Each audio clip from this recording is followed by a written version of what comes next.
5, 4, 3, 2, 1, 0.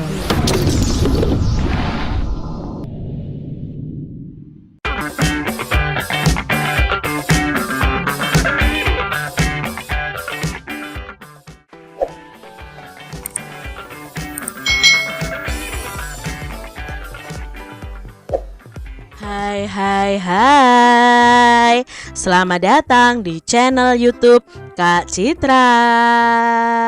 Apa kabar adik-adik? Apakah kalian siap belajar bersama Kak Citra hari ini? Hari ini kita masih belajar di tema 6, panas dan perpindahannya. Subtema 3, pengaruh kalor terhadap kehidupan, pembelajaran yang ketiga. Mari adik-adik kita belajar dengan penuh semangat ya. Perhatikan gambar berikut ini adik-adik. Kegiatan apa saja yang kamu lihat dari gambar berikut? Ya, ini ada kegiatan membatik, lalu ada kegiatan memahat, ada kegiatan menangkap ikan, lalu kegiatan menanam padi. Nah, apa sih tujuan kegiatan tersebut? Otomatis setiap kegiatan ini memiliki tujuan. Ini untuk menghasilkan batik, ini menghasilkan patung ya. Lalu ini menghasilkan ikan yang bisa dijual, dan ini menghasilkan beras yang juga bisa dijual. Bagaimana pengaruh kegiatan tersebut terhadap pembangunan ekonomi, sosial, dan budaya masyarakat setempat? Otomatis ini akan berpengaruh pada pembangunan ekonomi mereka adik-adik. Di tempat-tempat tertentu misalnya ada yang menjadi daerah batik adik-adik. Nah, di situ banyak pengrajin batik. Otomatis orang-orang yang memerlukan batik akan membelinya di kampung batik itu. Contohnya di Solo itu ada kampung batik namanya Lawean. Nah, orang-orang akan datang ke situ untuk membeli batik. Nah, otomatis ekonomi dari masyarakat setempat juga akan naik adik-adik. Nah, bagaimana dengan kegiatan masyarakat yang ada di wilayah tempat tinggalmu? Pasti berbeda-beda ya.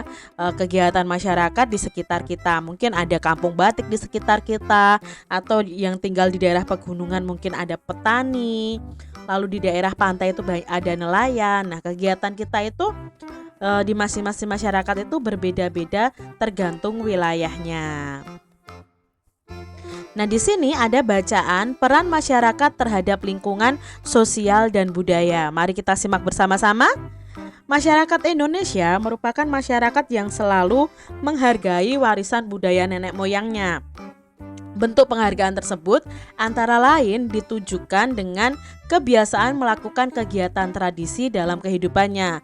Mulai dari peristiwa kelahiran hingga kematian, terdapat tradisi yang terus dijalankan hingga kini. Tidak dimungkiri bahwa ada kecenderungan masyarakat untuk mengurangi kegiatan tradisinya dengan berbagai alasan. Akan tetapi, kesadaran masyarakat untuk kembali menghidupkan tradisi-tradisi nenek moyang kembali meningkat. Tempat-tempat wisata adat menjadi salah satu tempat yang sering dikunjungi masyarakat pada saat liburan. Tempat-tempat wisata yang mengusung tema kembali ke masa lalu dan kembali ke alam menjadi salah satu tujuan wisata yang digemari. Pemerintah dan masyarakat adat menetapkan beberapa desa menjadi desa adat yang dikelola dan dilindungi pemerintah untuk mempertahankan nilai budaya masyarakat adat yang ada. Nah, keberadaan desa adat ini memang beranjak dari keinginan untuk tetap memelihara peninggalan nenek moyang dengan memperhatikan nilai dan kegiatan tradisional. Nah, nilai dan kegiatan tradisi nenek moyang bangsa Indonesia itu selalu menghargai alam sebagai sumber kehidupan. Terdapat beberapa desa adat di Indonesia yang dipelihara dan dilindungi adik-adik dan dijaga baik oleh masyarakat setempat maupun oleh pemerintah setempat. Ada desa adat Bena di Ngada, Nusa Tenggara Timur, lalu desa adat Sade di Lombok, desa adat Wairebo di Nusa Tenggara Timur, desa adat Kampung Naga di Tasikmalaya, desa adat Terunyan itu di Bali, desa adat Pariangan itu di Tanah Datar di Sumatera Barat. Itu merupakan beberapa contoh desa adat yang dipertahankan keberadaan dan keasliannya hingga saat ini. Coba adik-adik cari informasi mengenai desa-desa adat berikut ya. Nah, Kak Citra pernah melihat itu di desa adat Terunyan di Bali, itu melalui televisi ya. Di situ masih menjaga sekali adat istiadat dari nenek moyangnya.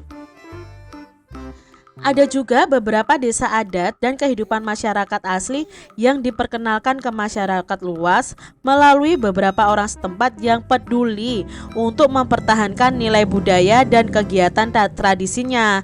Salah satunya adalah desa adat Osing adik-adik di Kemiren Banyuwangi yang diperkenalkan ke masyarakat luas melalui seorang ahli kopi setempat. Nah, desa ini dikelola untuk mempertahankan tradisi masyarakat Osing sebagai suku asli masyarakat dari Banyuwangi. Andrea Hirata yang dikenal melakukan usaha untuk mengangkat dan mempertahankan pusaka tradisi masyarakat Desa Gatong Belitung di Sumatera Selatan melalui novelnya yang berjudul Laskar Pelangi. Adik-adik pasti tahu ya, novel Laskar Pelangi ini juga difilmkan adik-adik. Nah, itu adalah ciptaan Andrea Hirata. Nah, Andrea Hirata ini mengangkat pusaka tradisi masyarakat Desa Gantong Belitung di Sumatera Selatan.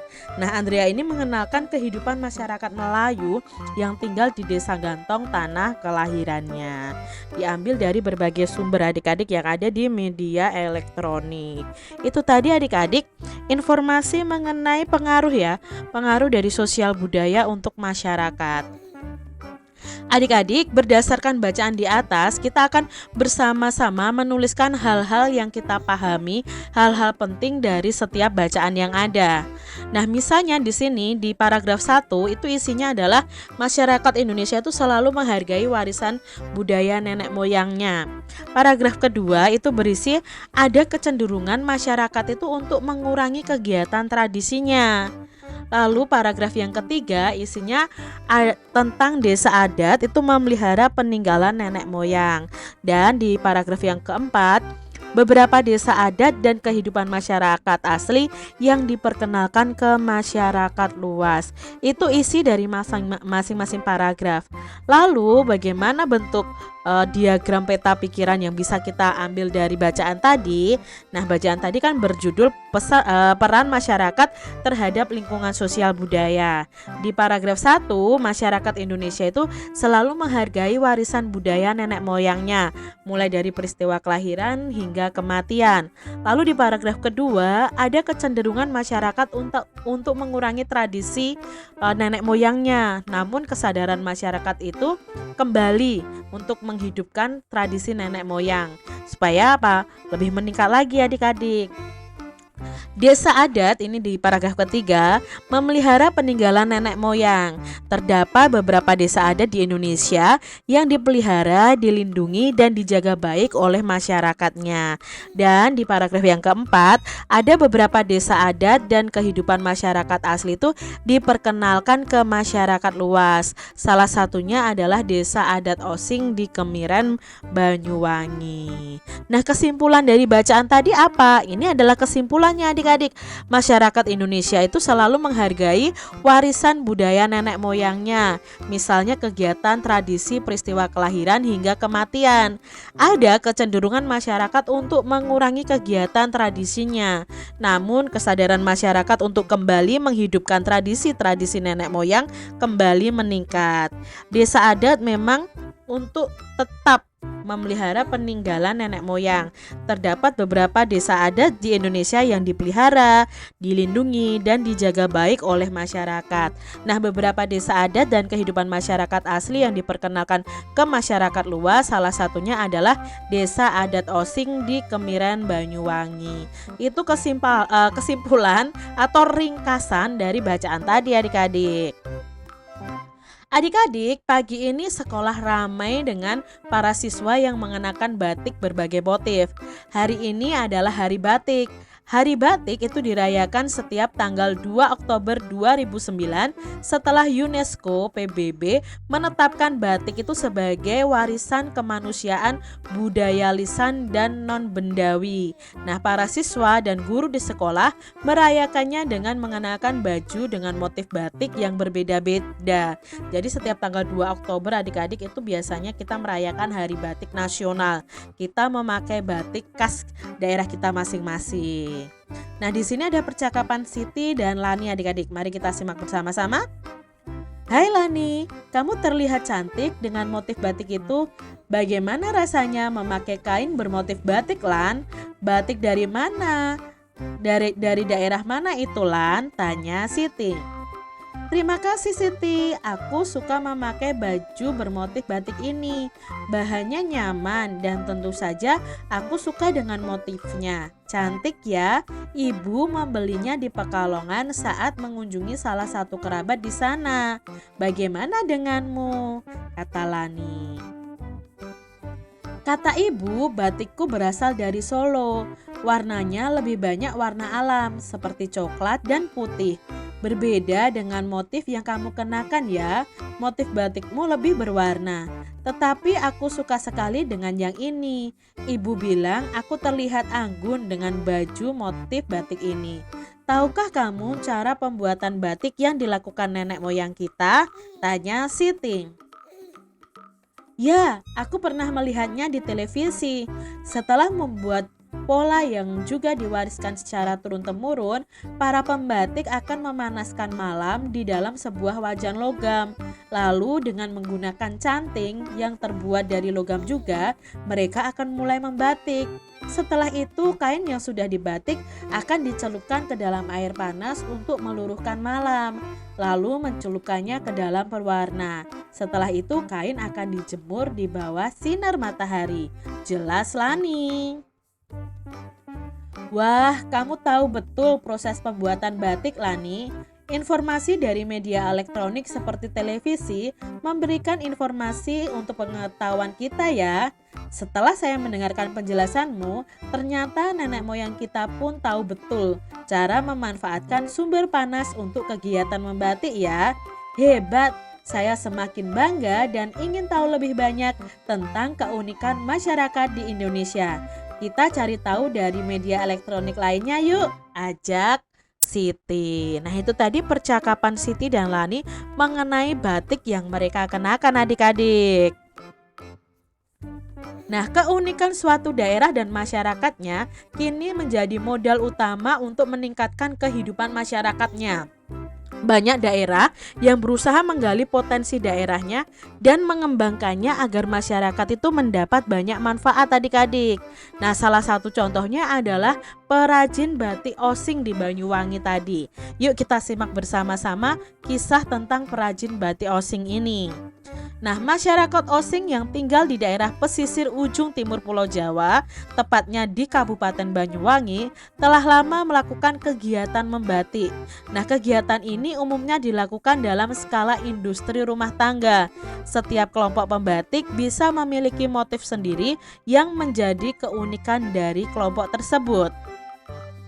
Dengan semakin tingginya minat masyarakat umum terhadap batik ini, para pelaku industri batik di Banyuwangi pun melakukan banyak terobosan. Salah satunya adalah mengembalikan pemakaian bahan pewarna alami untuk batik mereka. Bahan-bahan yang digunakan adalah berbagai jenis tanaman yang ada di sekitar rumah pengrajin, seperti daun krangkong, itu sejenis kangkung ya adik-adik, daun lamtoro, daun mangga, jati, jengkol, kulit kopi, daun ketepeng, putri malu, dan kumis kucing.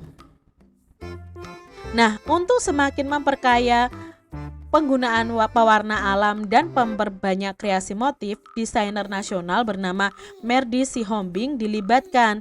Ia diminta oleh pemerintah daerah setempat untuk melatih para pengrajin batik di Banyuwangi yang mayoritas adalah usaha sangat kecil, usaha kecil dan menengah atau disebut dengan UMKM. Nah, Bupati Banyuwangi bernama Abdullah Aswar Anas mengatakan pelatihan yang memadukan antara desainer nasional dan para perajin lokal dilakukan secara berkala dalam rangkaian menuju Banyuwangi Batik Festival dan Swarna Fest yang digelar pada 9 Oktober tahun 2016 lalu. BBF atau Banyuwangi Batik Festival adalah agenda tahunan Banyuwangi untuk mendorong geliat industri batik. Adapun Swarna Fest adalah ajang untuk kreasi industri tekstil berpewarna alam yang digagas oleh Kementerian Perindustrian. Kami terus mendukung usaha para pembatik untuk meningkatkan produktivitas dan kualitas batiknya. Hal ini akan memberikan pengaruh meningkatnya tingkat ekonomi perajin dan pada pembangunan sosial budaya masyarakat setempat. Dengan batik pewarna alam, para perajin lebih untung karena harga jualnya menjadi lebih tinggi. Apalagi bahan pewarnanya mudah sekali didapatkan di sekitar kediaman para pembatik. Jelas dari Pak Bupati ini adik-adik. Salah satu pengrajin batik Banyuwangi itu dari Sanggar Sekar Bakung sangat antusias dengan pemakaian pewarna alam ini. Ia dan rekan-rekannya mendapatkan banyak manfaat dari pelatihan ini. Salah satunya adalah ia dapat memanfaatkan bahan alami di sekitarnya untuk dijadikan bahan pewarna alami batiknya. Dengan demikian ia tetap dapat memelihara lingkungannya karena pewarna yang digunakan itu sangat ramah lingkungan. Tidak seperti pewarna kimia yang limbahnya itu dapat merusak lingkungan sekitar adik-adik. Nah, ini diambil dari osingningrat.id. Adik-adik, apa tujuan utama diadakannya pelatihan pembatik dengan menggunakan pewarna alami tadi? Apa ya tujuannya adik-adik ya berdasarkan bacaan tadi? Nah, tujuannya adalah semakin memperkaya penggunaan pewarna alam dan memperbanyak kreasi dari motif batik tersebut. Apa manfaat dari kegiatan tersebut bagi para pembatik dan masyarakat Banyuwangi? Otomatis sangat bermanfaat ya adik-adik ya kegiatan tersebut. Nah, manfaatnya apa? Meningkatnya tingkat ekonomi pengrajin dan berdampak pada pembangunan sosial budaya masyarakat setempat. Lalu masyarakatnya atau pengrajin dari batik ini semakin bisa berinovasi, mengkreasi motif dari batik-batiknya. Bagaimana pengaruh penggunaan pewarna alami ini pada pembangunan ekonomi pengrajin batik? Nah, apa ini pengaruhnya adik-adik? Nah, pengaruhnya adalah dengan batik pewarna alam, para perajin itu bisa untung lebih tinggi karena harga jual batiknya itu menjadi lebih tinggi, tetapi pewarna alamnya itu sangat mudah didapatkan di sekitar rumah mereka. Bagaimana pengaruh kegiatan tersebut pada pembangunan sosial budaya masyarakatnya? Nah, kegiatan tersebut berpengaruh. Dengan menggunakan pewarna alami, masyarakat itu turut serta dalam menjaga lingkungan sekitar karena limbah dari pewarna alami itu lebih ramah lingkungan daripada limbah yang berasal dari pewarna kimia. Adik-adik, coba adik-adik bisa mencari tahu tentang kegiatan masyarakat di daerah tempat tinggal kalian. Nah, tempat tinggal kalian itu ciri khasnya apa? Kalian bisa mencari tahu melalui koran ya, atau melalui media elektronik, melalui internet. Bisa seperti contohnya tadi batik osing tadi ya. Kalau kamu pilih salah satu artikel, lalu gunting artikel itu ditempel di kertas gambar dengan ukuran A4.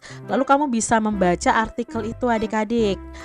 Nah, artikel itu kamu tuliskan apa saja sih nama kegiatannya, tempat dilakukan kegiatan tersebut di mana, lalu tujuannya apa, manfaatnya apa. Nah, kalau sudah selesai, kalian bisa menyampaikan hasilnya kepada guru atau teman-teman kalian. Contoh di sini adalah kegiatan yang ada di sekitar lingkungan Kak Citra nih. Nama kegiatannya adalah pelatihan pembuatan kue. Tempat dilakukan kegiatan itu di Balai RW. Nah, tujuannya apa? Melatih ibu rumah tangga itu untuk membuat kue adik-adik. Manfaatnya apa? Melatih ibu rumah tangga membuat kue yang dapat dijual sehingga dapat menambah penghasilan. Itu contoh dari kegiatan yang ada di sekitar lingkungan Kak Citra. Jadi kalian tuliskan ya apa saja sih kegiatan yang ada di daerah atau wilayah kalian masing-masing. Adik-adik, jika kamu memperhatikan dengan seksama, dalam setiap kegiatan yang dilakukan bersama dalam masyarakat, ada hak dan kewajiban yang harus dilakukan oleh anggotanya. Nah, adik-adik, kamu dan teman sekelompokmu dapat melaksanakannya dengan baik karena setiap pihak yang terlibat itu juga melaksanakan peran dan kewajibannya dengan rasa tanggung jawab. Jadi kalau kalian berkelompok ya, ada tugas kelompok, harus kalian kerjakan sesuai peran kalian dan kewajiban kalian dengan tanggung jawab. Tanggung jawab adalah sikap melaksanakan segala sesuatu yang telah disepakati bersama untuk mencapai tujuan bersama. Dengan mengetahui hak dan kewajiban dan melaksanakannya dengan tanggung jawab, tujuan bersama itu dapat tercapai adik-adik. Apa yang terjadi jika tanggung jawab tidak dilaksanakan? Ya, kalau tanggung jawab tidak dilaksanakan, otomatis apa yang menjadi pekerjaan kita juga tidak akan selesai adik-adik. Contohnya, kamu ada PR nih, tanggung jawabmu apa? Ya, mengerjakan PR itu. Kalau kamu tidak melaksanakannya, ya otomatis PR itu tidak akan selesai dan kamu akan mendapatkan nilai yang jelek ya. Itu kalau tanggung jawab tidak dilaksanakan. Nah, di sini adik-adik, kamu pahami lagi bacaan tentang perajin batik osing tadi. Lalu kita amati siapa saja yang terlibat dalam kegiatan tersebut. Lalu perannya apa? Hak dan kewajibannya apa? Tanggung jawabnya apa? Kalian bisa menuliskan dalam tabel seperti ini. Nah, Kak Citra punya contoh di sini. Pihak yang terlibat dari bacaan tadi ya, itu ada masyarakat Osing, Merdi Sihombing, Abdullah Aswarna Anas, lalu ada perajin batik Banyuwangi dari Sanggar Sekar Bakung. Nah, peran, hak dan kewajibannya apa? Oh, misalnya masyarakat Osing itu menciptakan motif batik Banyuwangi, itu perannya. Haknya apa? Memperoleh motif ya, ini motif batik yang unik. Kewajibannya apa? Menggunakan bahan pewarna alami untuk batik mereka. Lalu tadi ada perannya di situ adalah pihaknya Merdi Sihombing ya, tadi ada desainer tadi. Nah, perannya apa? Melatih para perajin batik di Banyuwangi. Haknya apa? Kalau dia sudah melatih ya otomatis akan mendapatkan penghargaan atau imbalan jasa atas pelatihan yang dilakukannya. Kewajibannya apa? Ya kewajibannya memperbanyak kreatif motif batik Banyuwangi, melatih para pengrajin. Itu kewajiban Merdi Sihombing. Lalu ada Bapak Bupati tadi ya, Abdullah Aswar Anas. Nah, perannya apa? Mendorong geliat industri batik di Banyuwangi. Haknya apa? Meningkatnya tingkat ekonomi pengrajin batik di Banyuwangi. Kewajibannya apa? Oh, mendukung usaha para pembatik untuk meningkatkan produktivitas dan kualitas dari hasil batiknya. Lalu tadi ada juga pihak pengrajin batik Banyuwangi dari Sanggar Sekar Bakung. Perannya apa? Mengikuti pelatihan ya perannya. Lalu haknya apa? Mendapatkan banyak manfaat dari pelatihan tersebut. Kewajibannya apa? Oh, kewajibannya memanfaatkan bahan alami untuk dijadikan bahan pewarna batik tadi. Nah, ini tadi pihak yang terlibat, peran, hak dan kewajibannya. Lalu kalian bisa menuliskan juga pihak-pihak yang terlibat dan apa akibatnya jika tidak melakukan tanggung jawabnya adik-adik. Contohnya di sini tadi kan sudah ada peran dan tanggung jawabnya. Misalnya kalau pihak yang terlibat masyarakat Osing tidak melakukan tanggung jawabnya, ya otomatis motif batik Banyuwangi tidak akan berkembang dengan baik. Misalnya Merdi Sihombing tidak akan melakukan pelatihan. Nah, otomatis apa? Ya, kreasi motif perajin batik di Banyuwangi ini tidak akan berkembang. Lalu Abdullah Aswar Anas tadi, kalau misalnya tanggung jawabnya itu menggeliatkan tentang batik Banyuwangi tapi tidak dilakukan, ya otomatis geliat industri batik di Banyuwangi juga akan berkurang adik-adik. Lalu pihak yang terkait lainnya, misalnya pengrajin batik Banyuwangi dari Sanggar Sekar Bakung, misalnya tidak memakai pewarna alami, malah memakai pewarna kimia. Nah, yang terjadi adalah lingkungan akan tercemar karena menggunakan bahan pewarna kimia. Itu tadi jika pihak-pihak yang terlibat itu tidak melakukan tanggung jawabnya. Demikian tadi adik-adik pembahasan kita di tema 6, subtema 3 pembelajaran yang ketiga. Semoga video pembelajaran ini bermanfaat untuk adik-adik semuanya. Dan sampai jumpa lagi di video pembelajaran Kak Citra selanjutnya. Tuhan memberkati. Jangan lupa tekan tombol subscribe, lalu tekan loncengnya, tekan juga tombol like, lalu share ke media sosial kalian. Jangan lupa untuk ikuti media sosial Kak Citra. Terima kasih.